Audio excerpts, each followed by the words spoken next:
Okay, so I'm going to take a little bit of time initially to discuss some of the research we've done summarizing what works in education technologies. And I'm going to rely heavily on the work of my colleagues at the Poverty Action Lab who have done a full literature review of the RCTs and other types of studies around education technology in the US setting. So we'll be focused obviously on the US setting for this talk. And when I discuss this, I think it's important to think about not only when technology can reduce inequalities, but also when they can exacerbate them. And this, I think, is perhaps particularly relevant in the education space. So in thinking about these inequalities, I'll discuss them in terms of what does this actually mean in terms of student learning? So let's think about the 90-10 achievement gap. So what is the gap in learning between students who come from families in the 90th percentile of the income distribution versus students who come from families in the 10th percentile of the income distribution? So we'll see cohorts of children on the x-axis here, and then learning as measured by test scores in terms of standard deviations on the y-axis. And I'll talk more about what that means shortly. So here's what it looks like, the achievement gap over time. And I think folks like, this comes from Sean Reardon, Rick Hanishek, have also studied this. And there's some debate about whether it's actually growing as we've seen here, but what people do agree on is that the gap in learning between students from high income versus low income families is large and it is persistent over time. So what does it mean? If we look at kids born in the early 80s, the gap in learning between students coming from lower income backgrounds to higher income backgrounds is about a full standard deviation. And what does a full standard deviation mean? If you look at how much students learn, say, from 4th grade to 8th grade, that's roughly equivalent to a standard deviation. So that means kids from low-income backgrounds are 4 years of learning, roughly speaking, behind kids from higher-income backgrounds. And by the time you get to the 2000s, they were talking 4 to 6 years of learning. So these gaps are extremely large. And when we think about what a standard deviation means, it'll also help us benchmark how effective an intervention might be at closing this gap potentially. Great. So I'm going to cover a couple of topics. I certainly don't have time to cover everything, so I encourage you to look at JPAL's EdTech literature review for more information on these studies. They have very nice summative tables. And we can think about this, as I mentioned before, benchmarking these impacts. And this, again, I think is specific to the US setting, where if you were looking at lower income country settings, this scale might be different. But we generally think that if impacts in the range of 0 to about 1/10 of a standard deviation are small. Impacts between 0.1 and 0.25, these are encouraging. So for instance, a standard deviation increase in teacher quality is between 0.1 and 0.15 standard deviations of learning. And then when you get up to 0.25 to 0.40, these are large impacts. So for instance, the highest quality charter schools tend to generate impacts in this range here. And then anything above 0.4, this is, you rarely see this in the US. So pretty much anything that's 0.4 and above is probably high intensity tutoring. That's pretty much the only thing that gets to that range in the US context. Okay, so first I'm going to talk about access to technology. So computers, internet, et cetera, information. And there's a lot of randomized trials in this space, if it actually gets there. Oh, mercy.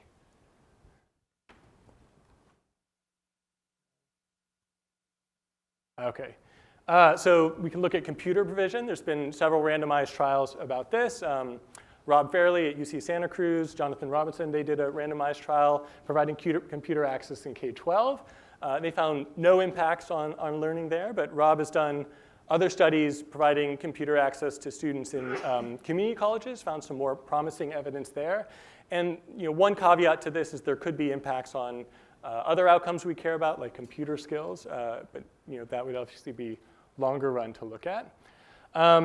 Internet at home or in schools, there's been studies about this in England and the US with the E-rate program. No impacts on learning outcomes, but surprisingly perhaps, this is broadband access in particular. But some evidence maybe that it can improve college enrollment rates in post-secondary. And then lastly, we can think about providing online information as a form of access well. And here we see really sharply diverging usage between sort of the haves and have-nots. So for instance, one aspect that I've looked at is providing information online to parents about how their kids are doing in school, being able to look at it, log into a parent portal, look at your child's homework, grades, et cetera. And here we can see the share of parents or students who have ever logged in on the y-axis, and then the share of low-income students in a school on the x-axis. And you can see it's sharply negatively correlated. And this is true for other kinds of online access to information as well. For instance, I did a study looking at when the LA Times published teacher value-added ratings, and their hope was to sort of equate access to this information and so that all families could respond to it. And instead, it was the kids of families with higher test score kids who tended to be sorting into the classrooms of higher value-added teachers. So this is one area where you really have to worry about kind of exacerbating some of the inequalities we care about closing. What about computer-assisted learning? So these sort of personalized learning platforms. These, if this works. There we go. CAL, or computer-assisted learning, is this is where you can students can log in via computer to learn math or reading. So it can provide rapid feedback for students on how they're doing with respect to certain skills. This feedback is also transmitted to teachers, sometimes parents.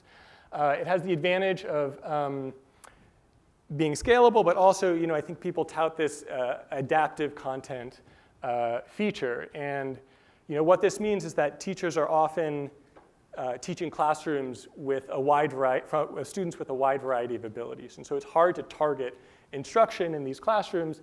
And the idea is that the software can tailor content to meet students where they're at in terms of their learning proficiency. I can put it in quotes here because adaptive is not very well defined. It can often be very ad hoc. My friend Matt Greenfield says worksheets are adaptive. You can just sort of pull them off the shelf and target instruction just as well that way, perhaps. So I think that's kind of an area of personalization which in practice could be better studied and perhaps optimized further. There's been a number of randomized trials of computer adaptive learning. I'll focus on one, Assistments, which was started by a computer scientist at WPI. And this is sort of a math homework help software, so teachers can use it to provide math content to students. And they use it for about 40 minutes a week. And there was an independent randomized trial of this particular platform in Maine, of all places. And I say that in part because Maine has an important contextual distinction where they have a one-to-one laptop program, which might make this program more feasible. But the randomized trial found pretty sizable impacts, 0.2 standard deviations overall. And then particularly for students from below average baseline performance, the impacts were larger, 0.3. And as I mentioned, JPAL has sort of culled through a number of these studies, and generally they're quite positive, but almost all the benefits seem to accrue to math and not English. There is some negative to null effects, and I think a lot of the issue here, which could be better studied, is around implementation. Sometimes it's very difficult to disentangle whether software is failing because of implementation challenges or simply because it's ineffective, or whether those two things interact as well. But this is a quite promising area, is the personalized or computer adaptive learning. Lastly, I'll talk a bit about technology-based nudges. So this covers a range of areas, kind of a catch-all, but it could be engaging parents in early childhood education, which I'll talk about as an example next. I think very importantly, improving the flow of information from schools to parents. So, it's remarkable how little children tell their parents about how they're doing in school and how important this kind of intervention can be. And that's remarkably ubiquitous across the world, how that's true. Information about how to transition and succeed in college. The matriculation process is often complicated, and there can be potential assistance there. Mindset interventions fall into this space as well. And text message-based adult education as well has been studied too. So I'll focus one, since we're here at Stanford, on some, conducted by some former Stanford researchers, ready for K. And so, let's see, why am I struggling so much? There we go. Let's just go through them all. So this was text messages to parents. They did this in several settings for pre-K and kindergarten, parents of pre-K and kindergarten students.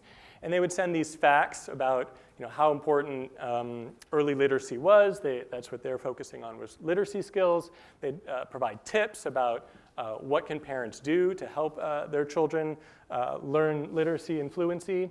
And then they would kind of extend these tips through these growth messages as well. So parents were receiving 3 text messages a week. So here's one example: point out the first letter in your child's name in magazines, at the store, and on signs. Have your child try, make it a game, and who can find the most. And I'll focus on their impacts on changing parental behaviors. And so these improved, they have sort of a index of measures here showing that parent engagement improved by about almost 1/3 of a standard deviation. The test score impacts, their initial study found comparable test score impacts on literacy. I believe in their subsequent study in kindergarten, it was more mixed, depending on whether it was sort of personalized messages or standardized messages. Great, so let me talk sort of a bit higher level. Go through all of these.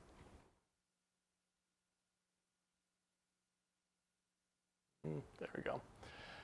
All right, so my overall sense is there's no panaceas here. As I mentioned, it's very hard to find interventions that are closing the gap by 0.4 standard deviations. And so I think what this means is we have to think more like a diagnostician. So students have a range of issues and obstacles they're facing. I used to be a former teacher, and I remember reading my students' IEPs, and sort of the range of contexts and problems they were coming from were just totally disparate. And so I think this means we have to understand, 1, evaluation, what works, but then 2, how do we target what works for whom? Can we identify who will benefit the most from a particular intervention? I had one study, we were texting parents about all their child's missing assignments and grades, and at baseline I asked the teachers to guess who do you think would benefit most from this intervention. And then we could look at ex post, were their predictions borne out, and they had no clue. And it would be interesting to know if that's sort of more commonly true, but the targeting that I would see teachers do is often towards just the most struggling students, and it's not clear that those students always benefit the most from a particular intervention. So I think large-scale evaluations are still important, but they're very expensive and time-consuming. It's not clear to me. I think some US researchers who are kind of these outliers can pull this off and do it, but it's probably may be better for more specialized shops like Mathematica or RAND.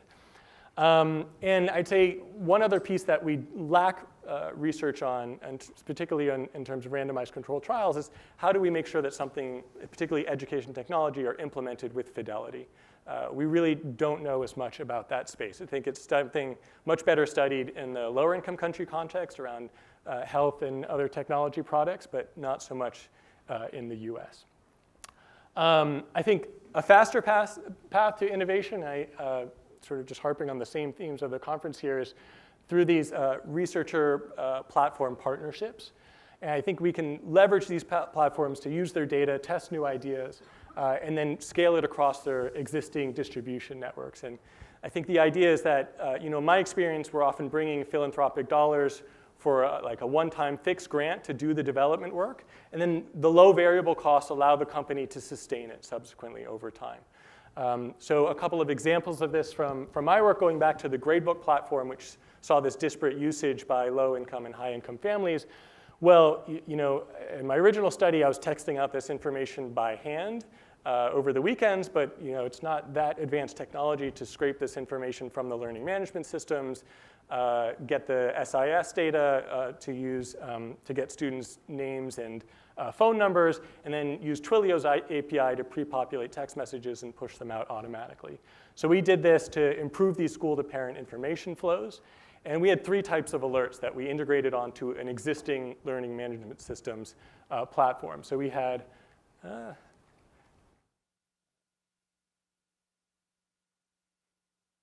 we go. We had low grade alerts, so if a child's grade dips below 70, it would fire off a text message once a month. We had missing assignment alerts because, again, we had access to all the grade books. We could pre-populate messages of how many assignments a student was missing in a given class. And then we had by-class data on absences.